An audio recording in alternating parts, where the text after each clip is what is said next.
بسم اللہ الرحمن الرحیم۔ پروگرام لاجک وتھ سلمان عابد، ہمارے تجزیوں اور تبصروں کو جاننے کے لیے چینل کو ضرور سبسکرائب کیجیے گا اور اپنا فیڈ بیک بھی دیجیے گا۔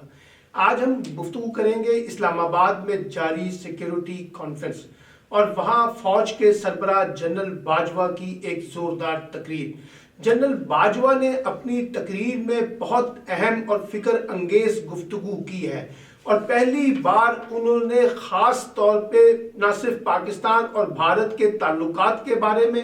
بلکہ علاقائی استحکام کے حوالے سے بڑی اہم گفتگو کی ہے، اور انہوں نے کہا کہ پاک بھارت تعلقات کا تعلق صرف پاکستان اور بھارت سے نہیں جڑا ہوا بلکہ اس کا پورا تعلق ایک علاقائی استحکام کے ساتھ ہے، اور ساتھ ساتھ انہوں نے افغانستان کے امن کو بھی پورے خطے کی سیاست کے ساتھ جوڑ کر کہا ہے کہ افغانستان کا امن پورے خطے کی سیاست میں امن کو پروموٹ کرے گا۔ اور انہوں نے یہ بھی اعلان کیا کہ امریکہ اور طالبان کے درمیان جو معاہدہ ہوا ہے اس میں پاکستانی فوج نے ایک کلیدی کردار ادا کیا ہے، اور ساتھ ساتھ انہوں نے بھارت کو یہ کہا ہے کہ ہمیں ماضی کو بھول کر آگے کی طرف بڑھنا ہوگا، یعنی جو بھی ماضی کی تلخیاں ہندوستان اور پاکستان سے جڑی ہوئی ہیں اس پر اپنی انرجی ضائع کرنے کی بجائے ایک وے فارورڈ کی طرف جانا ہوگا۔ اور انہوں نے کہا کہ یہ تسلیم کرنا ہوگا کہ پاکستان اور ہندوستان کے درمیان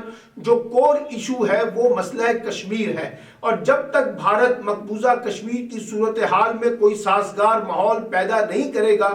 دونوں ممالک کا آگے بڑھنا مشکل نظر آتا ہے۔ اور ساتھ ساتھ انہوں نے یہ بھی کہا کہ ہمیں بھی اپنی داخلی خرابیوں کو تسلیم کرنا ہوگا، یعنی دوسروں سے توقع بعد میں لگائیں، پہلے اپنے گھر کو ٹھیک کرنا ہوگا۔ اب اس گھر کو ٹھیک کرتے ہوئے انہوں نے یہ دعویٰ بھی کیا کہ پاکستان جو دہشت گردی کی جنگ لڑ رہا ہے اس میں ہم کافی حد تک اپنی کامیابیاں سمیٹ چکے ہیں، اور کافی حد تک جو گرے ایریا تھے دہشت گردی کے حوالے سے، دہشت گردوں کے حوالے سے، اس میں ہم نے کافی حد تک قابو پا لیا ہے۔ اور ایک اور اہم بات جب جنرل باجوہ نے کی کہ جو قومی سلامتی سیکیورٹی کا ایشو ہے یہ محض فوج کا ایشو نہیں ہے، یہ پورے پاکستان کے اندر رہنے والے فریقین کا ایشو ہے، اور سب کو اس قومی سیکیورٹی کے اندر اپنا رول پلے کرنا ہوگا۔ کسی ایک فریق پر یہ سارا بوجھ ڈال کر باقی فریق اگر گھر بیٹھ جائے اور خاموش ہو جائیں اور سمجھے کہ ہمارا کام نہیں ہے،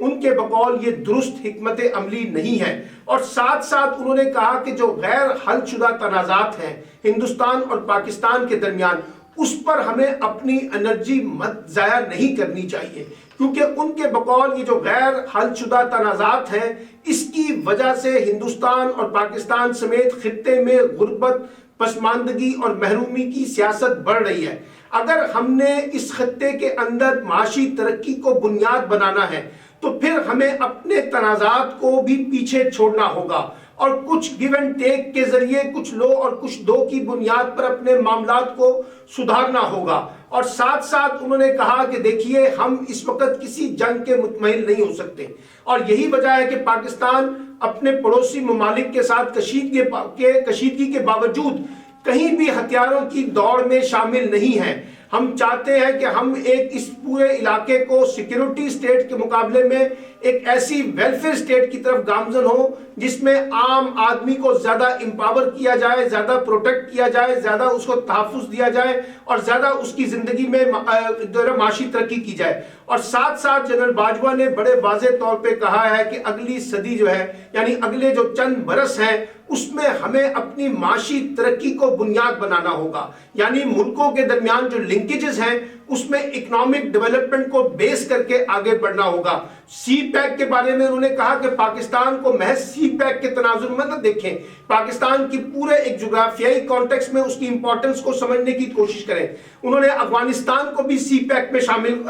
کرنے کی دعوت دی ہے۔ ساتھ ساتھ انہوں نے کہا کہ پاک بھارت تعلقات میں اگر بہتری آئے گی تو یہ مشرقی اور مغربی ایشیا کو قریب لا سکتی ہے، یعنی جتنے ہمارے ڈسپیوٹس ہیں ان کو اگر ہم نے ریزالو کرنے میں کامیاب ہو جائیں تو باقی ممالک کے ساتھ بھی ہم اپنے تعلقات کو زیادہ بہتر کر سکتے ہیں۔ اور ساتھ ساتھ انہوں نے کہا کہ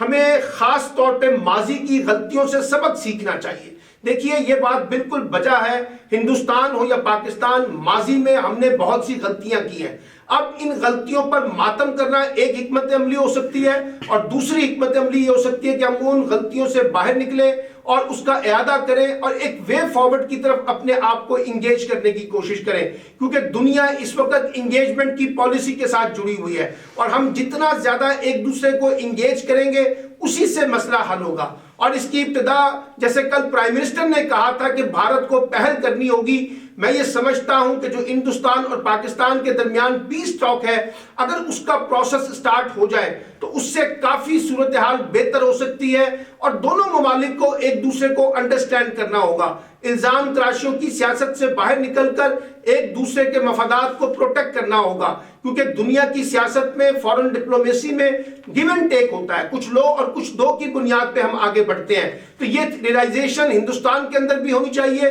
ये रियलाइजेशन पाकिस्तान के अंदर भी होनी चाहिए। और पाकिस्तान को, जैसे जनरल बाजवा ने कहा कि हमें अपना घर दुरुस्त करना है, तो मैं हमेशा से कहता हूं कि नेशनल एक्शन प्लान, आपकी सिक्योरिटी पॉलिसी, आपके साइबर, ये जो 5th जनरेशन वॉर से जुड़े हुए इश्यूज हैं, और ये जो खास तौर पे दहशतगर्द अनासर हैं, चाहे वो कितने भी कम क्यों न रह गए हो, फिर फाइनेंशियल टेररिज्म के FATF से जुड़े हुए मामलात हैं, इन सब में हमें दुनिया को अपने साथ इंगेज कर ये पैगाम देना है कि पाकिस्तान पीस प्रोसेस को आगे बढ़ाना चाहता है। एक बड़ा अच्छा नैरेटिव इस वक्त पाकिस्तान की सियासी क़यादत ने और फौजी क़यादत ने दुनिया की डिप्लोमेसी में इंट्रोड्यूस करवाया है, और वो ये है कि पाकिस्तान हर सूरत में एक पीस नैरेटिव को लीड करना चाहता है, और तमाम ममालिक बशमूल भारत उनसे अपने मामलात को जंगों की बुनियाद पे नहीं बल्कि बातचीत के जरिए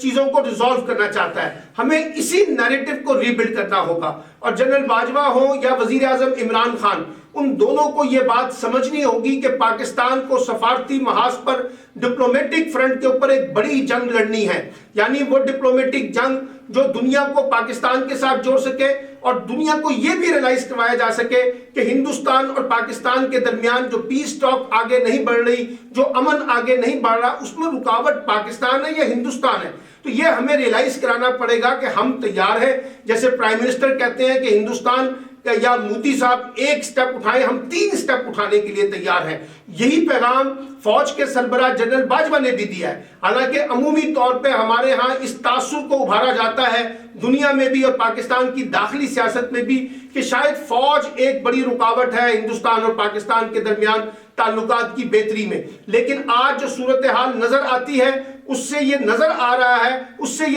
रहा है कि इस वक्त फौज भी चाहती है कि हम इकोनॉमिक डेवलपमेंट को बेस करके अपने इस रीजनल पॉलिटिक्स के अंदर जो नैरेटिव्स हैं उसको रीबिल्ड करें, दुनिया के साथ अपने आप को इंगेज करें, और जो भी ममालिक पाकिस्तान के बारे में रिजर्वेशन रखता है उसको बातचीत के जरिए हल किया जाए। इसी तरीके से खास तौर पे हमें अपनी कौमी सलामती के मामलात में, सिक्योरिटी के मामलात में एक पॉलिटिकल नैरेटिव भी रीबिल्ड करना होगा, और वो पॉलिटिकल नैरेटिव ये है कि हुकूमत और अपोजिशन जमातें, तमाम सियासी फरीकैन और इंटेलेक्चुअल्स को ऑन बोर्ड लेकर हमें ये बताना होगा कि ये जो हमारी कौमी सिक्योरिटी पॉलिसी है इसका किस तरीके से नेशनल डेवलपमेंट के साथ ताल्लुक जुड़ता है और कैसे हम अपने नेशनल डेवलपमेंट के पैराडाइम को आगे लेके चल सकते हैं। सो मैं इस बात को कंक्लूड करना चाहता हूं कि जनरल बाजवा ने जो बड़ी फिक्र अंगेज गुफ्तगू की है, इसी नैरेटिव को पाकिस्तान की पॉलिटिकल लीडरशिप और मिलिट्री लीडरशिप अगर आगे लेके चले तो हम चंद बरसों के अंदर अपने रीजनल पॉलिटिक्स में कुछ अच्छे इनिशिएटिव्स के साथ दुनिया को पैगाम दे सकते हैं कि पाकिस्तान आज भी मुश्किल हालात में, नामुसाद हालात में और बहुत से चैलेंजेस के बावजूद पीस टॉक को, पीस प्रोसेस को, पीस नैरेटिव को रीबिल्ड करना चाहता है, और हम चाहते हैं कि दुनिया के अंदर आम आदमी को ज्यादा ताकत दी जाए बनिस्बत ये कि हम एक सिक्योरिटी स्टेट्स के मॉडल में खुद को ट्रांसलेट करने की कोशिश करें।